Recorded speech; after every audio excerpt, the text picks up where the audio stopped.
All right, so temperature is 55 degrees, overcast, not much wind, ideal conditions to perform a repair work to see if this roof can sustain repair work.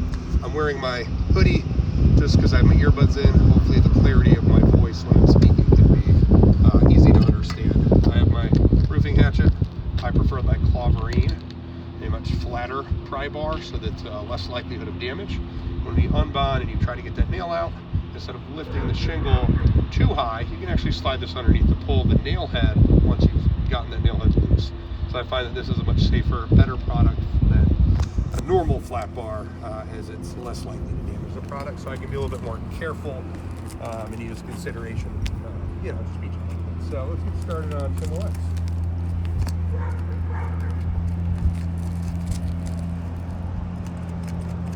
I do want to point out that shingles are not really designed to be repaired. Designed to seal and stay sealed for the lifetime of that product and or the house based on the warranty process. So I can already tell that this unbonding process is giving a little bit more give than some older roofs that do have less sealing.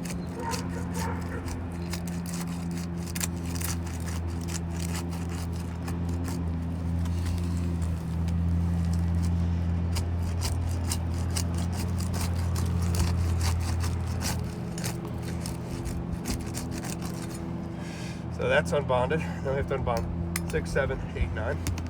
I like to start, I'm going to hold my hand where the shingle butts up to prevent this from tearing, just like that's happening right there.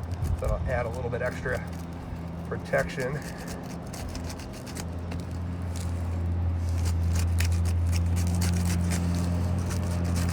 Now I could stop here, but the problem is when I go to put this nail in, if I don't continue unsealing past right here, when I lift this up to put the nail, for the nail to go right here, this can tear or damage here. So it's always better to unbond the entirety of the shingle to prevent damage during the fastener to put that back in. It just allows the shingle to have a little bit more give.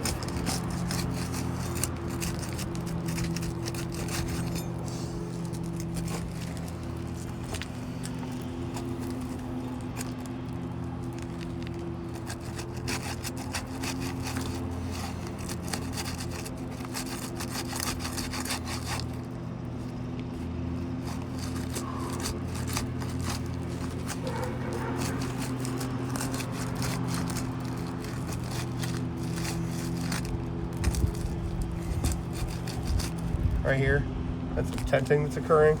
That was not like that. So there's a small change in condition there. Again, little things will happen as you're unbonding and manipulating these shingles for repair work. There's already material transfer, which I'll be able to document once we get all this unbonded. Material transfer occurs when you have to forcefully unbond a shingle that's designed to stay thermally bonded for 25, 30 plus years.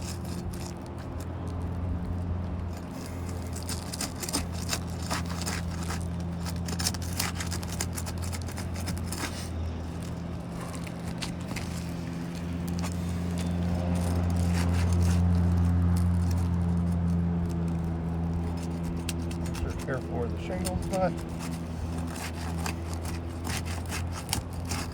All right, so everything's unbonded. The next step is we're going to want to remove the fasteners. So the first set is going to be right here. The second set is going to be right up here. So I always like to go bottom up and then top down during the install. When I'm removing, this part doesn't quite matter as much. But did 7 get unbonded? No, they didn't do 7. They did.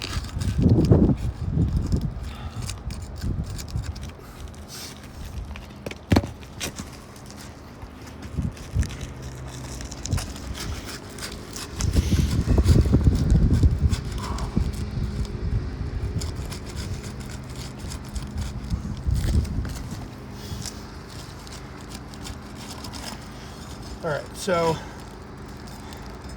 nails, they're all right within the nail zone. There's some right here.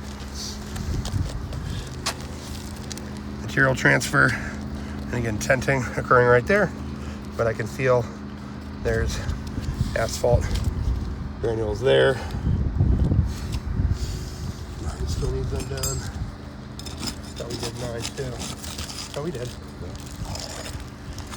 Oh yeah, look at that. This is tearing that occurred on shingle 7, but it also removed granules on 9.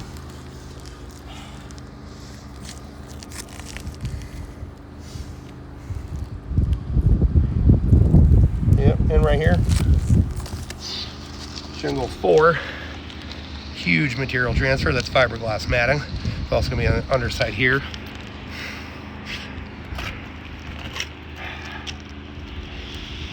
This one's tenting right there on 8. And again, that wasn't like that. Yeah, there's some fiberglass. It's not as bad. I'm gonna leave 8 just for now. But 1, 2, 3, 4 shingles are damaged currently.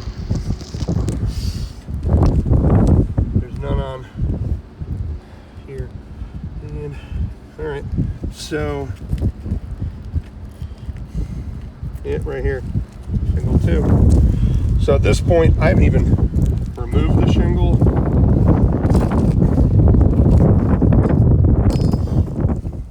Oh yeah, 1.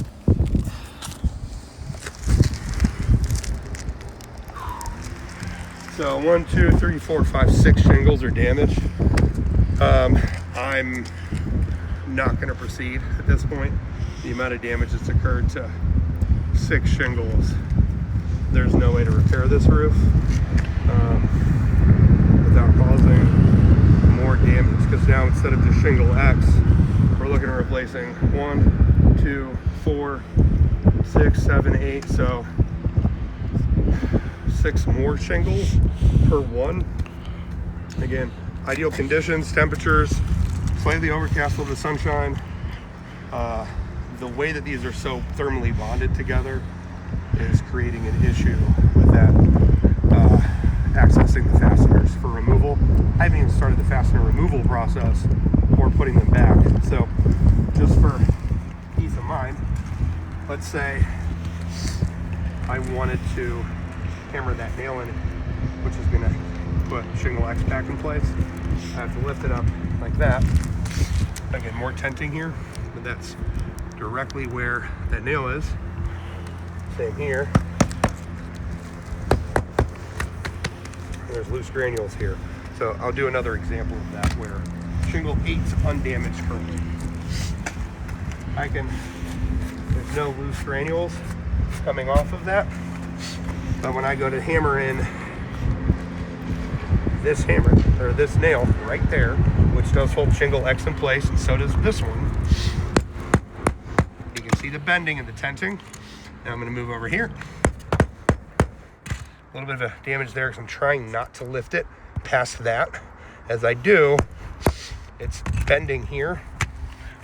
Now you have loose granules just from trying to bend that shingle. So now there's significant changes in condition that, as you noticed, didn't have that granule, the granules coming off and being removed. This roof's definitely not repairable. For those reasons, I'm going to stop. I have some sealant. I'm going to get everything sealed back up so that you're good.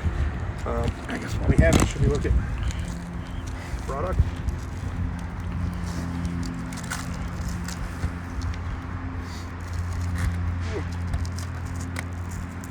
It's hard to see the strip. You have underlayment here. Yeah. I'm just going to go ahead and seal, but they don't make this 38-inch shingle. And because I don't see anything on the sealant strip, that would take Owens Corning and Certainteed out of the mix. Certainteed is the only product that's still currently 38 3/4 in width. Owens Corning had an OC Pro 30, but again, lack of sealant strip that I'm seeing there. Could be an old Tamco or Atlas. Both of those have significantly different size changes, technological changes, sealant strip locations, fastener locations, and the length too on some of those has changed as well. So not repairable, product's not available, significant damage. we're gonna